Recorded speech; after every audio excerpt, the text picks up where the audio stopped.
Guys আমি এবার মামুনের পক্ষে, to be honest, because of ভাই ওর বেশি এজ না, ওর ফ্রেন্ডস থাকতেই পারে, গার্লফ্রেন্ডস থাকতেই পারে, কিন্তু এই মহিলাটা ছেলেটারে লিটারেলি বাঁচতে দিতেছে না। আসলে যে ভিডিওটা দেখতেছেন অনলাইনে, সেই ভিডিওটার ফিটনেসটা আমার ফিটনেসটা দেখবেন, ওইটা আমি না, ওইটা অন্য কেউ, অন্য একজন মানুষের ভিডিও আপলোড করে দিচ্ছে আমার ভিডিওর মাঝখানে ঢুকে। আর আমি সবার কাছে বলি ভাই, আমি অনেক বাঁচতে চাই, আমার জীবনটা আমি জীবনযাপন করতে চাই আমার বাবা মাকে নিয়ে, আমার দুইটা ভাই বোন ভাবি সবাই বাকসবন প্রতিবন্ধী। আমি যদি না থাকি আমার ফ্যামিলিটা চলবে না, আমার ফ্যামিলি কীভাবে চলবে, আমার বাবা মা ভাই বোন তাদেরকে কে দেখবে, আমি যদি না থাকি। আপনারা প্লিজ আপনাদের কাছে হাত জোর করে রিকোয়েস্ট, আপনারা আমার হেল্প করেন, আমাকে উদ্ধার করেন, এই ট্র্যাপ থেকে আমাকে বাঁচান। আমি কী করবো আমি বুঝতেছি না, আমার স্টেপ, আমার মাথার মধ্যে অনেক ধরনের চিন্তা ভাবনা করতেছে, অনেক ধরনের, যা আমি আপনাদেরকে বলে বোঝাতে পারবো না। আমার মেন্টাল অবস্থা খুবই খারাপ। আসলে আমার তো আর বাপ দাদা সবাই আর্মিতে নাই বা পুলিশে নাই, ডিফেন্সে নাই, যে যারা আমাকে এত সাপোর্ট দিবে, তারা বাঁচায় রাখবে, এটা করবে সেটা করবে, পারতেছে না তো। এই যে আমি ঈদ করে আসলাম, কোরবানি ঈদটা করছি জেলের মধ্যে, এটাও তো আপনারা দেখছেন আমি কীভাবে ফ্যামিলি ছাড়া ঈদ করছি। ফ্যামিলিতে একটা বাজার করে দিতে পারি নাই, সদাই করে দিতে পারি নাই, কিচ্ছু করতে পারি না, কারোর জন্য একটা শপিং করতে পারি নাই, কোরবানি দিতে পারি নাই, কিচ্ছু করতে পারি নাই। আবার কোরবানির সামনে চলে আসছে, এখন আবার ও নতুন করে নাটক শুরু হয়েছে, আবার নতুন করে অ্যাটেনশন নিতে চাচ্ছ।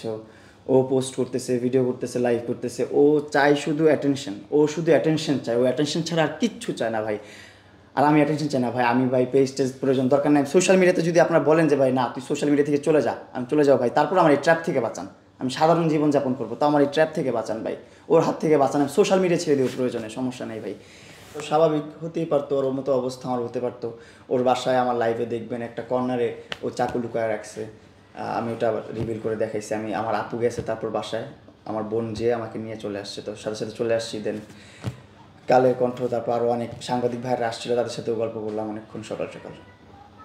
এই তো আজকে এ পর্যন্তই, ভালো থাকবেন সবাই, আমার শরীরটা ভালো লাগতেছে না। আচ্ছা, আপনি কি চাচ্ছেন এখন? লাইলার উদ্দেশ্যে কিছু বলার আছে? আমি লাইলার উদ্দেশ্যে বলতে চাই, ভাই তুমি এগুলো নিয়ে আর করো না ভাই, আমি চাই না তোমার সাথে লড়াই করতে, চাই না তোমার সাথে যুদ্ধ করতে, চাই না তোমার সাথে তোমার এগেনস্টে যাইতে। তুমি ভাই মামলাগুলো তুলে ফেলো ভাই, তুমি তোমার মতন লাইফ লিড করো ভাই। অলরেডি তুমি 2টা সংসার করে ফেলছো, বাচ্চা পেলে ফেলছো, সব কিছু করে ফেলছো, সব এক্সপিরিয়েন্স নেওয়া হয়ে গেছে লাইফে তোমার, বিদেশ দেশ সব ঘোরা শেষ তোমার, একবারে ঝুনাঝুনা করে ফেলছো সব। এখন ভাই আমার একটু বাঁচতে দাও, না হলে এক কাজ করো, বিষয় না আমার বিষ দাও, বিষ খায় মরে যায়, এটাই, আর কিছু করার নেই আমার। ভালো থাকবেন, সুস্থ থাকবেন। লাস্ট একটা প্রশ্ন, ওই যে অনৈতিক একটা ক্লিপ সোশ্যাল মিডিয়াতে ছড়িয়ে দিচ্ছে, আসলে এটা কার বা আপনি কি জানেন কি না? না সেটা আমি না, সেটা তো আপনি দেহ দেখলেই বুঝবেন, অত মোটা মানুষ তো আমি না। এটার বিরুদ্ধে যতটুকু ব্যবস্থা নেওয়া যায় নেওয়ার চেষ্টা করব। আর আমি রিকোয়েস্ট করবো যারা এইটা খারাপভাবে পোস্ট করতেছেন, খারাপভাবে আপলোড করতেছেন ক্যাপশন দিয়ে, আপনাদের কাছে রিকোয়েস্ট করি ভাই, একটা মানুষের লাইফ আপনারা নষ্ট করে দিয়েন না। আপনারা পারেন না একটা মানুষের লাইফ নষ্ট করতে, শুধু আমার না, আমার সাথে সাথে আমার যত ফ্রেন্ডদের সাথে আমি স্ন্যাপ নিছি, ছবি তুলছি, তাদের লাইফগুলো আপনারা নষ্ট করে দিয়েন না প্লিজ, এটা আপনাদের কাছে রিকোয়েস্ট আমার।